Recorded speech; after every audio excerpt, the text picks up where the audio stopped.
Becky. And I'm Tiffany. And together we're Try It! Our goal is in our name. We wanted to try new things together and document our experiences along the way. As high schoolers, opportunities to try new things gets harder and harder when you add on extracurriculars, papers, tests, sports, and obstacles that high school presents. This project gave us the chance to try new things together in a manner that allowed us to keep both school and new experiences in our top priorities. The main reason why we chose this idea for our project was because we wanted to be able to see our progress trying new things over time and having the ability to reflect on it later. Originally, we wanted to try a different thing each time we got together. Becky would pick the first month, Tiffany would pick the second month, and I would pick the third month. And we decided as a group that the person who chose the idea should have some background knowledge on it, and they would guide each member through it. 3 ideas, 3 months. It doesn't sound too hard on paper, but what's unforeseen issues like timing are months stretched out, and eventually we spent a total of 4 months creating our final project. Early on in our project, we had started out with 4 team members, but because of differing ideas and different time schedules, we eventually became 3. We weren't mad about the change, and I think it gave each of us some time to refine our project and think about what we really wanted to get out of this. The member who left had also used this time to realize that she wanted to do a different idea that pertained more to her interests. And though we were sad that we were no longer part of the same group, I think we came out of this experience a bit stronger than we had gone into it. Our project was 3 main activities that encompassed one main purpose.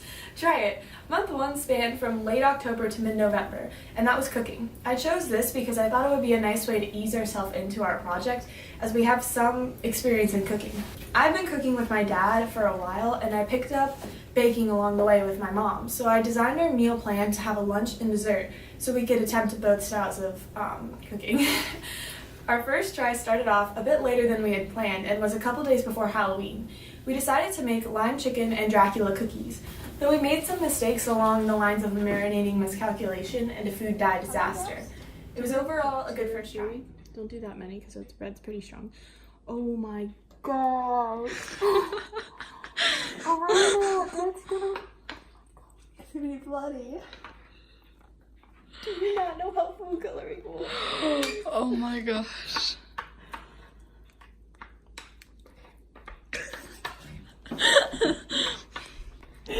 I didn't mean to! It was overall a good first try. Our next episode was more towards mid-November, and we made red curry and these extreme brownies. For this, we decided to bake the brownies while making our lunch, so both would be done around the same time. And that likewise ended pretty well. We learned that cooking isn't as easy as the Food Network has made it seem, and also that together we each have certain strengths. I had already known my way around the kitchen, but Tiffany was really good with preparation, which is super important if you want to be able to have your lunch at a reasonable hour. And Bruno was really good with cooking on the stove and under pressure. It was tricky, but I think our brief experience helped us to understand the basics when it came to cooking. For the second month, I chose to have us do something that would pose a little bit more of a challenge: painting. Painting is easy enough to have access to. Nearly everyone has painted when they were a child, but actually sitting down and creating a presentable piece of art is a different story. I painted with acrylics with my mom since I was young. While I'm no professional, I know enough of the basics to know how to create a painting with the outcome that I want. We decided to follow a couple of Bob Ross tutorials, so we'd have a guide leading us all through each step to a common goal. I've never actually followed along with tutorials while I painted, so that was a new experience for me too, and I was able to pick up on a few new tricks. Becky was really good at making sure to follow his directions and keeping focused, and Bruno was having a lot of fun.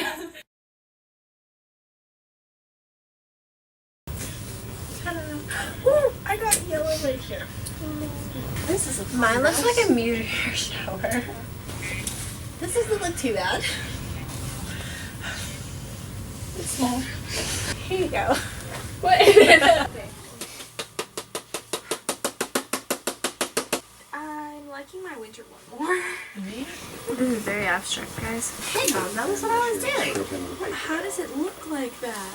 She's using a fan brush.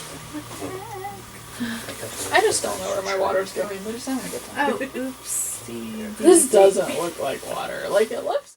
While painting extra, I realized that when trying something new, even if you're not the best at it, you can still enjoy yourself and have fun with it. We also learned from following his videos that he manages to go superhumanly fast. It was also a bit tougher as we were using acrylics and he was using oils, 2 different kinds of paints, but we adapted by having just more vibrant paintings.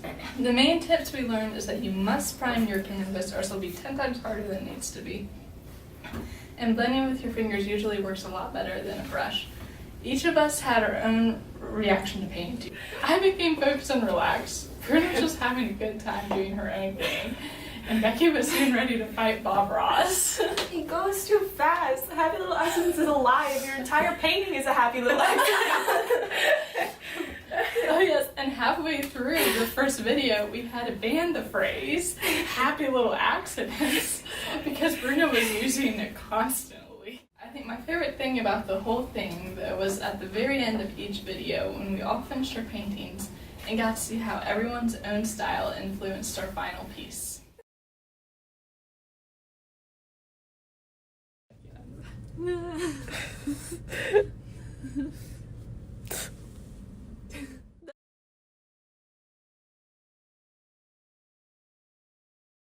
Our last one, we decided to do something that would be a relaxing way to end our project and also have an athletic approach. With our project coming to an end, we decided that it would be a good idea to do yoga.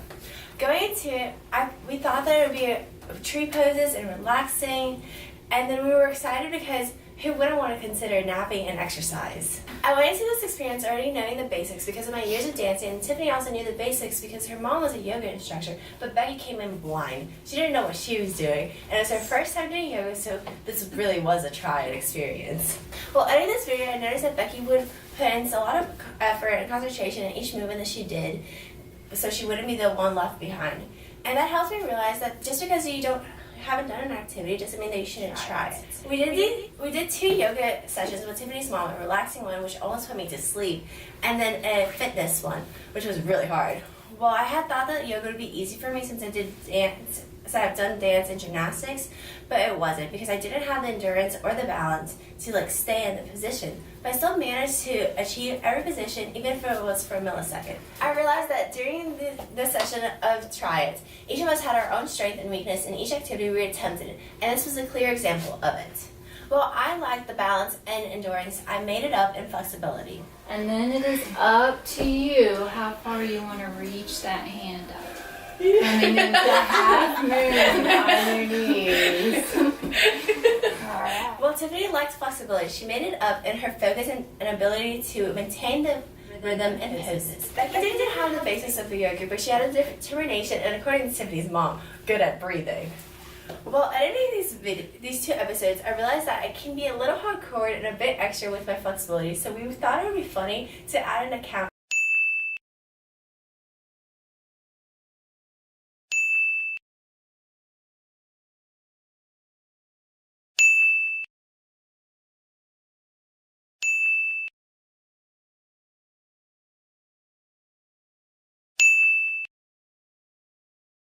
Another problem that occurred was that during the end of our second video, our camera died, but all that you missed was our nap.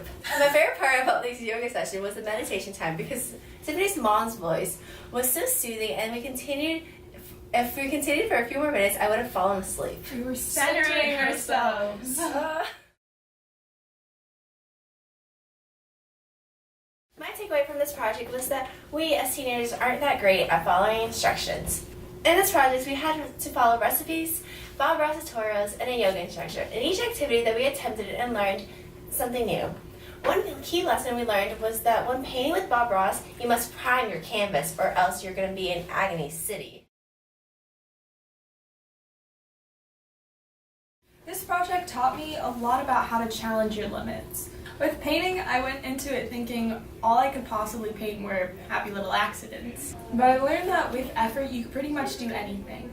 It might not start out great, but eventually you'll be able to reach a point where it'll turn out looking really good, and you can look back and see your progress. I think my painting would beg to differ. That's one thing I really liked about this project. It gave us the opportunity to document our efforts, and we could look back before publishing at our videos to see how far we'd come. The yoga was also really nice because that was the one thing I went into with zero experience. I'd already known how to cook a bit, which is why I picked that activity, and with painting, I mean, everyone's at least had a little bit of experience, even if it's only an elementary school art class. But yoga, I never really encountered that before. Yoga specifically helped me realize the importance of determination when learning something new. It's easy to give up early on because at first it's too intimidating, but when you stick to learning something, you can learn a lot about yourself in turn. And I think that by the end of this project, we each came out having found out something new about ourselves. Through this project, I learned the importance of trying your best and just having fun with each new thing you do. Even if it doesn't turn out perfectly like you'd hoped, the experience can still be fun, and that's when you truly learn. I also really liked how this project was documented on video. You can always try to think back and try to remember what happened through your own viewpoint, but having the videos allowed us to really be able to see our learning curve and differences between the first and second time we would try each new thing. Even though it sometimes be tight with matching up everyone's schedules, I'm really glad we were able to try all these new things together because it's always better to have a friend by your side, especially when doing something you've never done before. If you have the time, all three of us really encourage you to take up something new. Even if it's only for 10 minutes a day or even 5, trying something new is a really good experience. It can help build character and determination, and you're able to find out something new about yourself in the process. For the three of us, try it was something we all really enjoyed, even if it meant having to put in a little extra time or effort, because the progress we made helped us to better redefine ourselves and our capabilities. That's all for our presentation. Thank you, and don't forget to 1, 2, 3, try it!